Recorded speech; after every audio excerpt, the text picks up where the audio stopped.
Hello everyone, this is a question from the variable acceleration part of kinematics, and in this question acceleration is given in time function as a equal to minus cos t. Given that x coordinate of the particle at t equal to 0 was 1 and it started from there, that means velocity at t equal to 0 was 0. What is the distance covered from time t equal to 0 to t equal to 2 pi? Time t equal to 0 से T equal to 2 pi तक particle ने कितना distance cover किया ये पूछ रहा है। ध्यान रहे यहाँ पे डिस्टेंस पूछा जा रहा है, डिस्प्लेसमेंट नहीं। तो आपको ध्यान रखना पड़ेगा कि कहां तक पार्टिकल सेम डायरेक्शन में गया, फिर पार्टिकल रिटर्न आया, क्योंकि जब पार्टिकल रिटर्न आएगा तो डिस्टेंस और डिस्प्लेसमेंट अलग अलग हो जाएगा। तो हमें पता है कि ए इज इक्वल टू, ध्यान देंगे, a is equal to minus cos t. हमसे पूछा जा रहा है कि what is the distance covered. तो पहले हम क्या करेंगे, एक एक्सप्रेशन लिखेंगे जिससे मुझे अलग अलग टाइम पे डिस्प्लेसमेंट का जनरल एक्सप्रेशन मिल जाए, और वहां से मैं टी इक्वल टू 0 से टी इक्वल टू 2 पाई तक मोशन को एनालाइज करके टोटल डिस्टेंस बताऊंगा।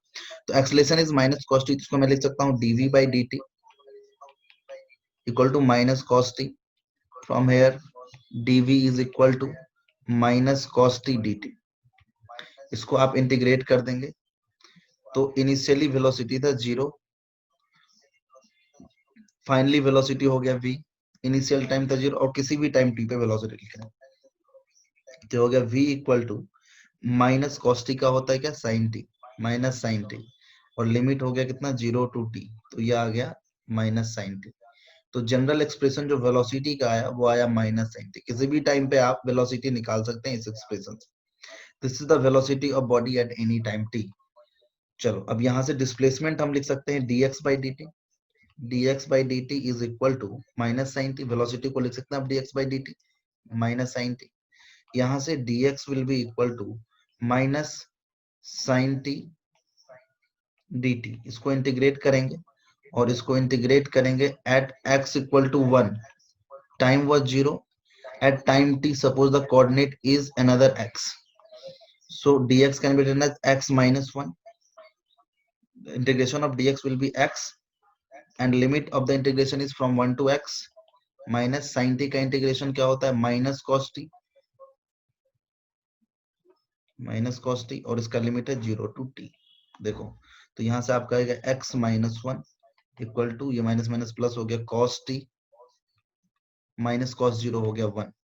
तो यहां से आपका x is equal to cos t. ये किसी भी टाइम पे डिस्प्लेसमेंट आपको देगा। अब पार्टिकल का पोजीशन देखते हैं एट टी इक्वल टू 0। मैं पहले कोऑर्डिनेट बना लेता हूँ। यहाँ पे ये ओरिजिन है हमारा, ये वाला पॉइंट ओरिजिन है, और at t equal to 0, t equal to 0 पे पार्टिकल कहाँ था, x इक्वल टू 1 पे था। टी इक्वल टू 0 पे x इक्वल टू 1 पे था, ठीक है। अब हमें कहां से कहां जाना है, t इक्वल टू 0 टू t इक्वल टू 2 पाई तक। तो 0 पे हो गया, t इक्वल टू पाई पे पार्टिकल का क्या लोकेशन है ये देखते हैं। अगर हम t इक्वल टू पाई देते हैं at t equal to pi, at t equal to pi, x कितना हो जा रहा है, cos t, that means cos pi, cos pi कितना हो जाएगा, minus 1।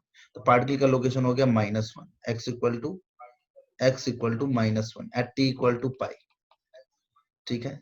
t equal to pi by 2 पे देखोगे तो at t equal to pi by 2 particle क्या हो, कहाँ आ जाएगा, x इक्वल टू 0 पे आ जाएगा, ओरिजिन पे आ जाएगा, और पाई पे पार्टिकल यहाँ है। मतलब t इक्वल टू 0 से t इक्वल टू पाई तक पार्टिकल यहाँ से यहाँ तक आया। और इसके आगे अगर मैं फिर से देखूं t equal to 3 pi by 2 पे, तो t equal to 3 pi by 2 पे again x will be cos 3 pi by 2। आप जानते हैं इसका वैल्यू होगा 0। तो मतलब पार्टिकल इसके बाद यहाँ से रिटर्न होके ऐसे आया हो। चलो अब अगेन आते हैं t इक्वल टू 2 पाई पे। तो हम जानते हैं t इक्वल टू 2 पाई पे cos 2 पाई का वैल्यू कितना होगा, 1। मतलब पार्टिकल यहाँ से अगेन आया यहाँ तक, यहाँ। इसका मतलब पार्टिकल t इक्वल टू 0 पे x इक्वल टू 1 पे था, और यहाँ से वो t इक्वल टू पाई तक सेम डायरेक्शन में चला। तो टोटल डिस्टेंस कितना चला, ये 1 और ये 1, इधर 0 से x इक्वल टू 1 इधर, और इधर नेगेटिव डायरेक्शन में 0 से माइनस 1, तो इधर 2 चला और इधर 2 चला। तो टोटल डिस्टेंस कवर्ड कितना हो गया, 4। So the distance covered is, so distance covered by the particle or body is 4 meters.